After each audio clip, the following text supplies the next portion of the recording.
The island of Ibiza is known worldwide for its sun, beaches, and nightlife. But in 2025, the picture-perfect Mediterranean paradise has been turned upside down by devastating floods. Heavy rains pounded the Balearic Islands for several days. Rivers burst their banks, and coastal zones faced severe flash flooding. The images shocked the world: nightclubs half underwater, streets filled with debris, and cars floating through iconic resort towns. Tourists filmed scenes of chaos that spread quickly across social media.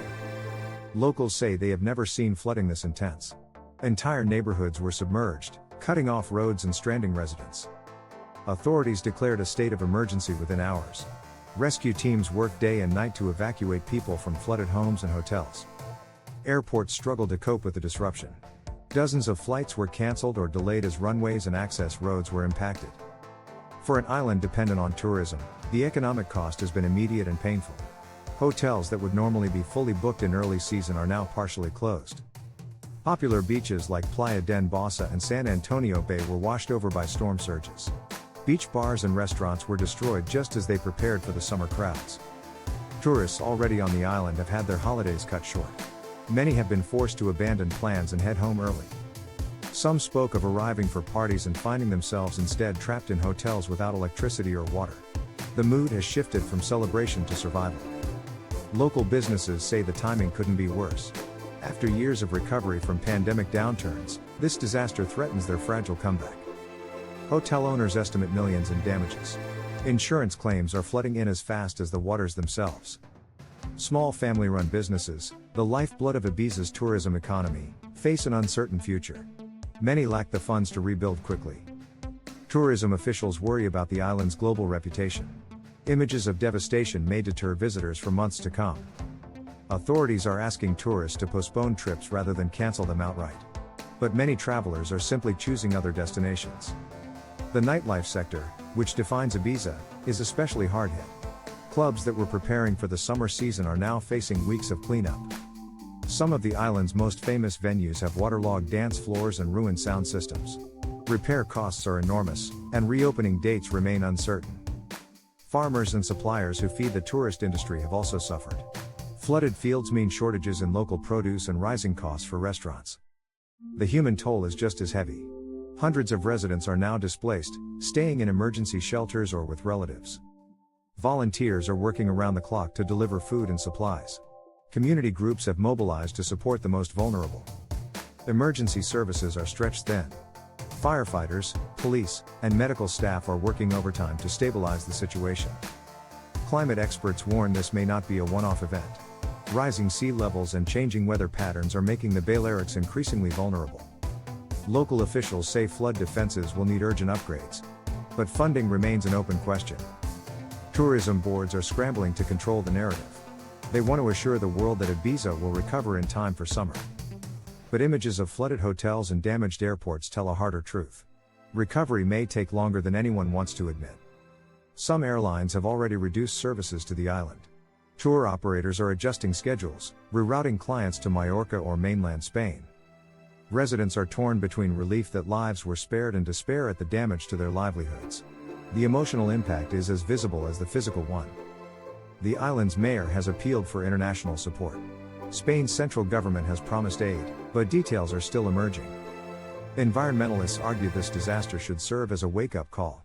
Ibiza's overdevelopment and fragile infrastructure make it especially exposed to extreme weather. Luxury resorts built close to shorelines have been the hardest hit. Questions are being asked about zoning laws and coastal planning.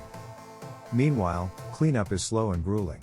Mud, debris, and stagnant water have left behind both damage and health hazards. Mosquitoes and sanitation problems are rising concerns. Public health officials warn of secondary risks beyond the floods themselves. Tourists caught in the disaster describe it as surreal. One moment they were lounging by a pool, the next they were wading through waist-deep water.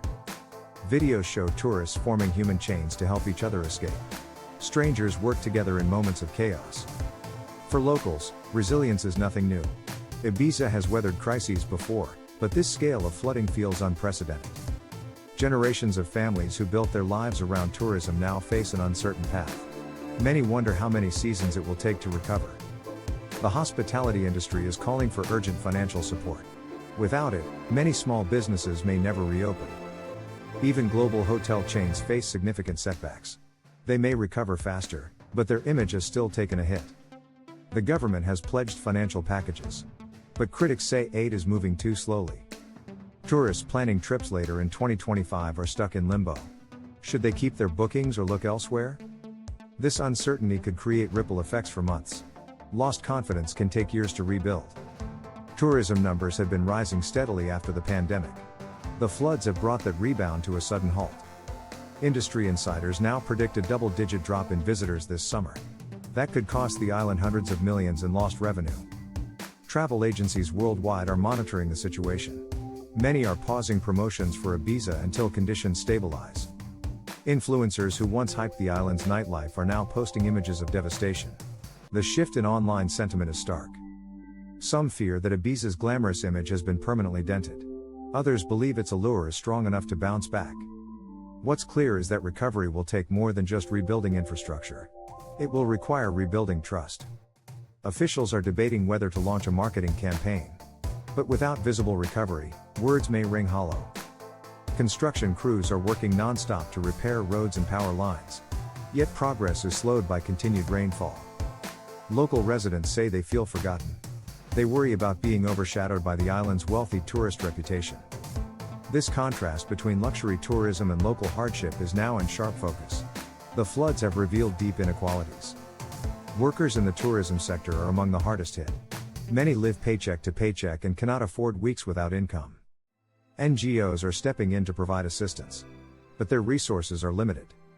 European Union aid is expected, but bureaucracy may delay funds. Time is something small businesses don't have. Tourists already displaced are telling mixed stories. Some praise local hospitality during the crisis, while others vow never to return. The global press is seized on the drama. Headlines about Ibiza underwater are dominating travel news. This coverage could scare away potential visitors. Even after recovery, the perception may linger. Environmentalists argue this disaster should reshape Ibiza's model of tourism. Relying on endless construction and beachside resorts is unsustainable. Sustainable tourism may be the only way forward. But implementing it will take political courage. The floods also highlight the vulnerability of island economies. When tourism collapses, everything else suffers. Locals are calling this the island's toughest test in decades. But there is also determination to rebuild stronger. Some clubs have already announced plans to reopen later in the season. Owners insist Ibiza's nightlife will return. Hotels are rushing to clean and refurbish. Their goal is to reassure future guests that luxury is intact. Travel bloggers and loyal fans are urging patience. They believe the island's spirit cannot be drowned. Flights are slowly resuming, though schedules remain irregular. Tourists arriving now face disrupted services. Taxi shortages, limited ferry routes, and closed attractions mean the island is far from normal. Yet some visitors say they feel part of history. They describe witnessing resilience in action. The long-term impact may reshape Ibiza. Future developments may be forced to consider flood resilience and climate risks. Architects and planners are discussing new standards for coastal buildings. Elevated structures and drainage systems may become the norm. Local artists and creatives are also responding. Flood-themed art and music are already surfacing, capturing the island's mood.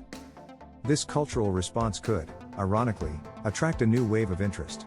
Travelers seeking authenticity may still come. But the overall economic pain remains undeniable. Bars, shops, and cafes dependent on tourist footfall are struggling. Some residents argue the island became too dependent on tourism. This disaster exposes the dangers of such reliance. Calls for diversification are growing. Agriculture, crafts, and technology could offer alternative income. Still, tourism will remain the lifeblood of Ibiza. The challenge is making it more resilient. By the end of 2025, the island may look different.